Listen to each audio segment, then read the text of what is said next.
Hello, everybody. What up, what up, saucers? What up? What up, you little freaking saucers? Feel a little, what up, play it? So, Hispanic Heritage Month is coming to an end. So we thought we would, have an episode as a little ode to it, impart some wisdom that you may not have known. And I'm fucking part Hispanic and I didn't even know a lot of this shit. I didn't know. And also shout out Latinx-owned businesses because they need the love to, fuck Jeff Bezos. I was like, the patriarchy, right? Capitalism? Bezos, all of it. yes. Yeah. Bezos represents all that. He's literally the godfather of it all. So basically, and before we begin, we have a Patreon. Yes. Don't forget, you can do a little bit of like a $3. You can do a little bit of $7. You can do $11. And just like, how many subscription services do you need? Do you need HBO and Stars and Netflix and Hulu and Disney Plus? I don't Probably, think so. but also, no, I'm just kidding. Right. That was my point. No, you don't. As I said it, I'm like, but maybe you do. Never mind. Don't listen to me. Listen to Molly. Yeah, just cancel one or log into like your ex's Netflix and then just give us $11 a month and help this thing grow. Or your parents. You know what I mean? Yeah, your parents' Netflix. You got somebody. Yeah. Anywho, back to our regular scheduled programming. So National Hispanic Heritage Month, which begins each year on September 15th, celebrates U.S. Latinos, their culture, and their history. And I didn't know this. It started in 1968 by Congress as Hispanic Heritage Week. It was just a week. It was expanded to a month in 1988, and the celebration begins in the middle rather than the start of September, which confused the shit out of me, because it coincides with National Independence Days in several Latin American countries, which is crazy. So it's like Guatemala, Honduras, El Salvador, Nicaragua, Costa Rica celebrate theirs on September 15th, followed by Mexico on September 16th, Chile on the 18th, and Belize on September 21st. So I thought that was really interesting because it was just like, wait, why don't we get half the month? This is some bullshit. Yeah, like what's the awkward, reason? But it's because of their Independence Days that are celebrated mid-month. And it goes, it's really cool. The 2020 U.S. Census showed that Hispanics and Latinos make up a fast-growing multiracial group. In 2020, 62.1 million people identified as Hispanic or Latino, 18% of the U.S. population. That's so much. And it's going to keep going. That's so much. Yeah. That number had grown 23% since 2010. Comparatively, the U.S. population not of Hispanic or Latino origin grew just 4.3%. That's the census data. That's crazy. Yeah, I know. So 23% growth in the Hispanic population and 4% growth in non-Hispanic populations. Yep. And they say like between 2010 and 2020, just over half of the total U.S. population growth, 51%, was due to growth among Hispanic and Latinos. Wow. So it's like the growth that's happening is because of the Latino community. Because, I mean, at the end of the day, we're a melting pot, and we are. And then when people, that's natural. The term minorities to refer to anyone who's not white isn't really, it's not the minority in this country anymore. No. Like it hasn't. And we'll definitely be talking about this in the last episode, but this is all, fears amongst white supremacists and fears of them becoming the minority. Which has already happened. Are scary to them. Yeah, exactly. Yeah. Exactly. These are like terrifying thoughts. It's fucking crazy. But like specifically Americans of Mexican origin account for more than 60% of the national overall Hispanic heritage of 2018. So 37 million Mexicans live in America, or Mexican Americans. Wow. And the next largest group are Puerto Ricans with 5.8 million, which makes sense. And I'm sure they're probably more on the East Coast. And 4 out of 5 Latinos, 80%, are U.S. citizens as of 2018. This includes people born in the U.S. and its territories, those born abroad to American parents, and immigrants who have become naturalized citizens. So it's like 4 out of 5. It's like, it's just so funny, the narrative of just like all Latinos that immigrate. It's like they're all illegal. It's like, it's like, right. It's like it becomes such a part of the cultural narrative here where and also like all Latinos, like the small town that I lived in high school, it's just a bunch, it just really is like a lot of racist people. And there were a lot of Hispanics there in that town, and everybody, regardless of what your heritage is, everyone's Mexican. Like, it's so ignorant and it's so dismissive and and ignorant is the best word, but it's just like, are you? And Asian communities get that too. Yeah. 100%. So Everyone's it's like, Chinese. Or like, everyone's Chinese. like 100. Yeah, everyone is Chinese. what? Oh my God. I mean, this is sort of off topic, but there was this video the other day where these, they were Chinese, but from Canada, Chinese Americans, they still call them, that went to the most racist town in America, which I think it's in like Somewhere in Kansas or Tennessee? something. Oh, Yeah. yeah. And, and they actually, it wasn't that bad, but this one woman approached them in like the parking lot to a grocery store. And she was like, oh, my granddaughter loves Chinamen. She just loves Chinamen. Oh. Come here. She just loves Chinamen. And just like, Oh my God. and that's the thing. It's like they never experienced like hardcore, no one threw rocks at their head or anything, Right. you know. It's ignorance that they're experiencing. But it's all the it's time. the othering. Yeah, Right? exactly. It's like, oh, you know, it's like what makes tokenizing. tokenizing. othering. And that happens in the Latino community intensely, as it does with a lot of So minority many. communities. And it's subtle, but it exists. And it also like stems from this belief that white is neutral. yeah. White is like the baseline, as opposed to like white being its own. Are you Irish? Are you French? Are Right. you? That's not what it is. It's, oh, you're white, and everything different from white is something else. You're Brazilian. You're Puerto Rican. You're it. But like White is the standard. white is the standard, and white is like one amalgamation of like, you just eliminate all the separate cultures that come from, that are white cultures but are vastly different. Yep. And you just like blur it all into one. So then it's like anybody that's not just white in general, like, what are you mixed with? Like those kind of questions too. I remember oh my being God, yeah. in Alabama, like years ago. I was recording an album down there with a producer who lived there, and he's Black, and his wife at the time was Black. She was half white and half Black.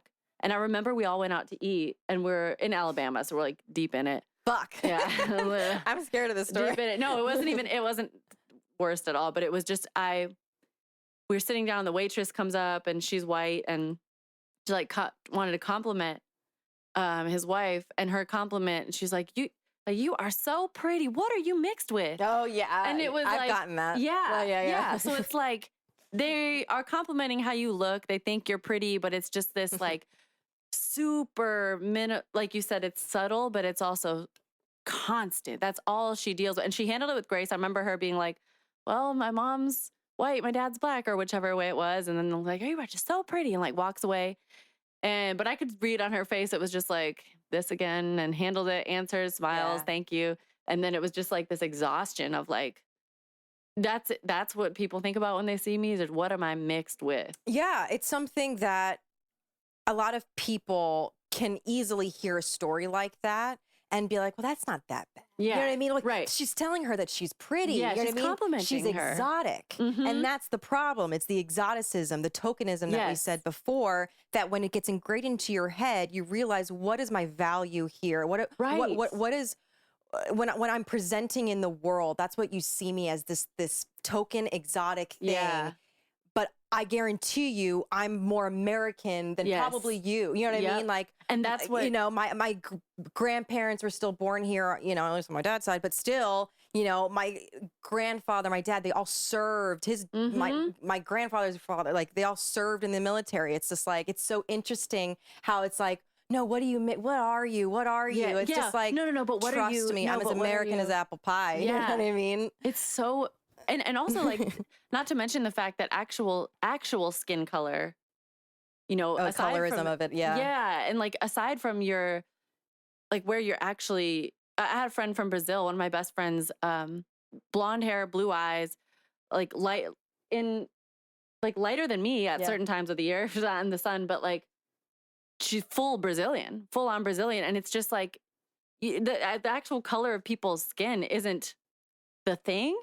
It's like we recognize certain features, and then, I mean, it can obviously be the color of someone's skin, but also like there's so many, especially Latina, who are same skin tone as me, for example, or lighter or darker, but like it's not even about, at that point it's like, no, but I know that you're something else because of your facial features. Right. It's not even about or your skin your tone. accent. Yeah, you know, something. it'll be something or what that'll you're make wearing, you othered. or who you're walking with, or like just and it's crazy because we attribute it to like black and brown, but the various shades of brown are like extreme ranges where like you know someone's black, but they're, because of maybe their voice or a facial feature, but also their skin tone might be the same as like this Latina woman sitting next to them who might be assumed as white. Like it's weird. And we've had a lot of conversations off the podcast about this and on the podcast, and want to continue having conversations about colorism because it is a very interesting conversation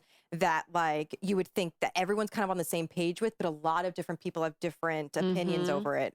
Like, just because I'll identify as mixed doesn't mean like I won't be told you're white, shut the fuck up. Or the opposite of just like, no, I only see you as Puerto Rican. I've gotten that too, where it's like, okay, I mean, okay. It's like, it doesn't matter. It's like, and it's just crazy, like how much it matters in the world, how you're perceived before. It doesn't have anything to do with who you are. It's just, we have sight as one of our senses, and like that fucks up our whole system. And this otherism that we're talking about, a lot of why it's gotten so bad, and it's subtle, but it's fucked up that it happens so often, is because of the lack of representation. That's why like this episode, why we want to do this is to promote, you know, like go read books. There's so many books by amazing Latin American authors and movies and TV shows. And we really want to shout out these businesses. So you're not going to tokenize Latin people or mixed people and like in ways that are absolutely inappropriate most of the time. All the time. All the time, I know. And like we all have our go-tos for like Amazon, unfortunately. Like, oh, I need this or I want this. Yeah, here we go again. Not a perfect person. Yeah, I know. Amazon waiting at my door probably right now. But also it's like, there are so many things that really all we need to know is like, be exposed to or be told about other companies. And it's that easy to go to their website and order something. Or like, so the more attention that's brought to, it seems like a simple thing or just like a basic list off these companies. But like, okay, you need a water bottle. You can go to Amazon, or you can go to this like local or Latin-owned or woman-owned or whatever. Same price. You get the same product.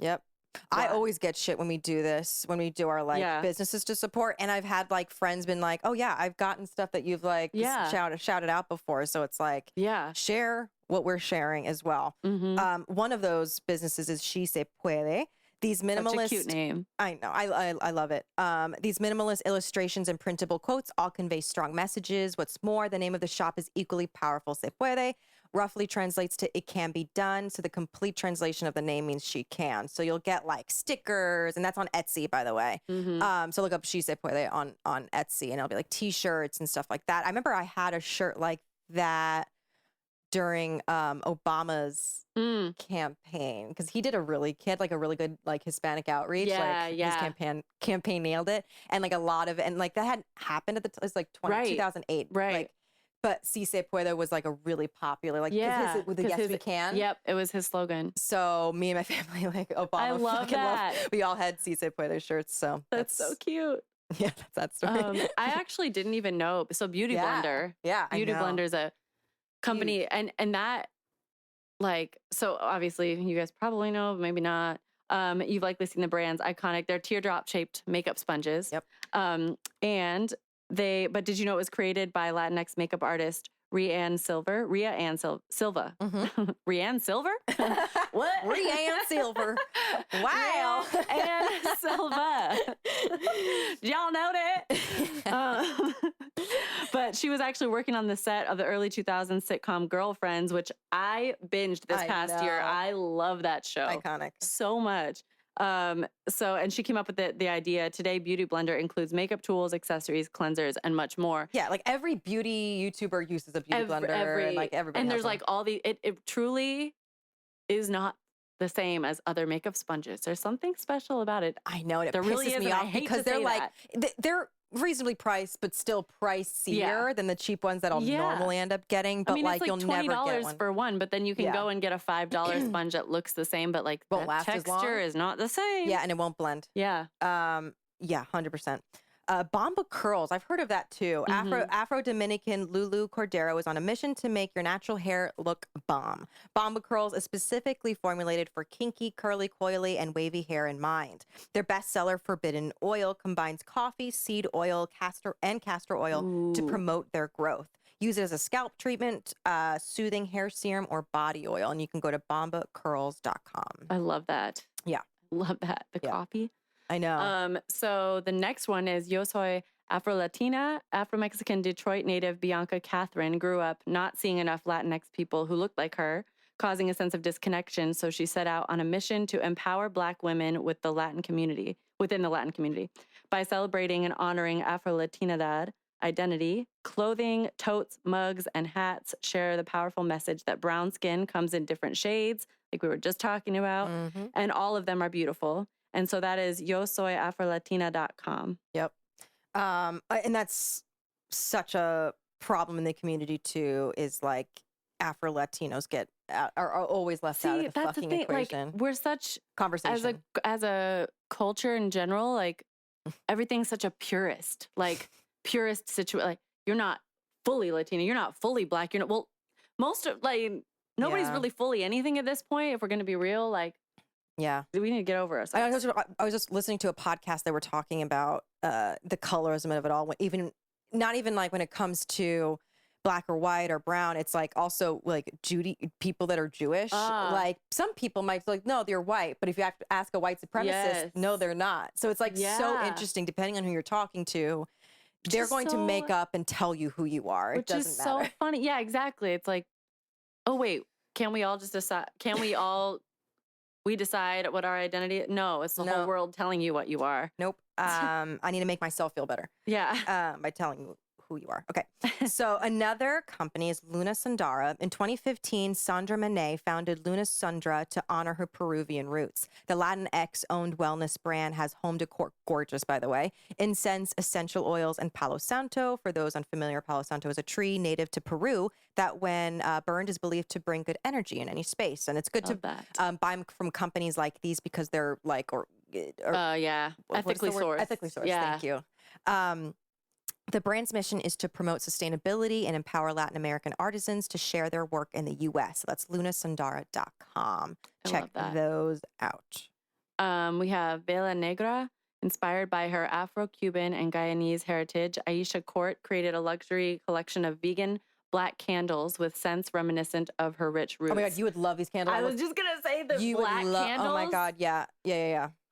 Already. I think I've seen, are they all over Instagram too? Because I've this is a popular one. Yeah, that's on my screenshotted in my things to buy for my house. Yep. Luxury collection of vegan Black candles, scents reminiscent of her rich roots, made from coconut soy wax and ethically sourced wooden wicks.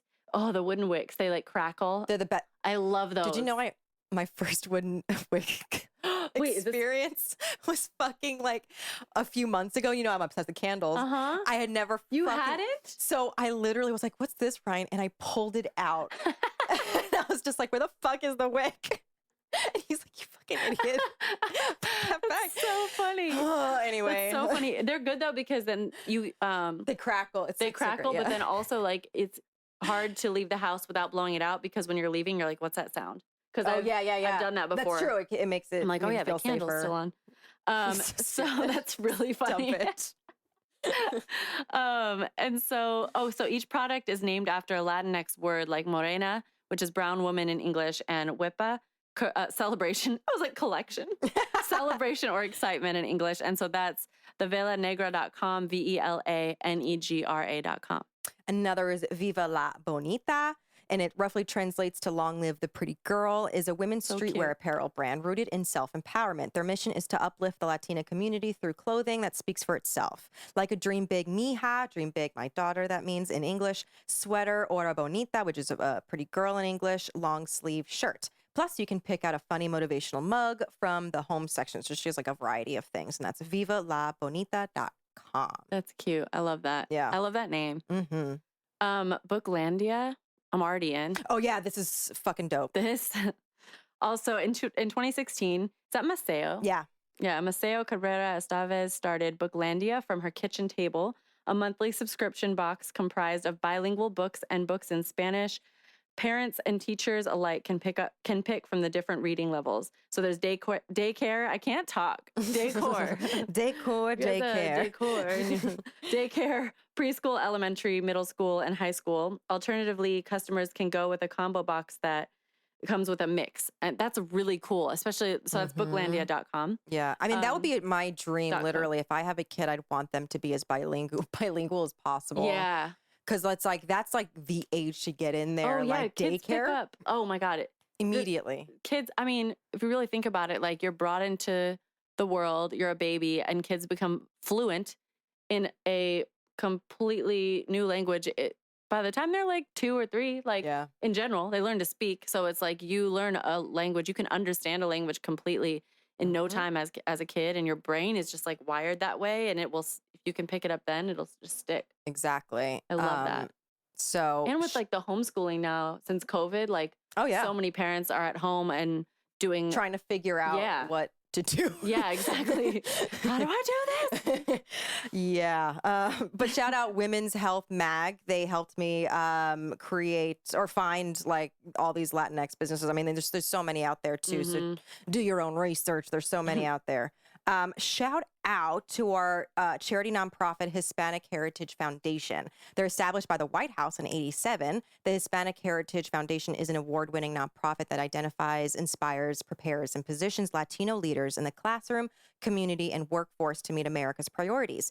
HHF is focused on assisting a Latino to help hundreds more through a unique cycle of leadership built on a high-profile year-round continuum of sustainable programs, including the Hispanic Heritage Youth Awards, Latinos on Fast Track, Hispanic Heritage Awards, and Public Awareness Campaigns. HHF promotes cultural pride, accomplishment, and the great promise of the community through public awareness campaigns seen by millions. And I think that they're most popular nonprofit that benefits the Latino communities. They're the most popular and I think successful. That's the right word. Wow. Yeah. Like that. But that you can find that if you want to learn more and donate at hispanicheritage.org. I love that. Yeah. Don't forget to follow us on IG and Twitter at the SOS Pod. Tag us, and you know, if you have subject matter ideas, topics, or if you have reactions, or you want to start a conversation about one of our episodes, please do. We're trying to grow this community. Subscribe, rate, review, especially on Google and Apple Podcasts. It helps us in the algorithm so more people can find our podcast. Yep. Get on that Patreon. Yes. Shout out to Nija, Steve, Nancy. We love you. Mwah. And we love you guys. Yeah, I'm Molly Cottrell. I'm Alyssa Rosano. And here's the Turning Meltdown into Magic.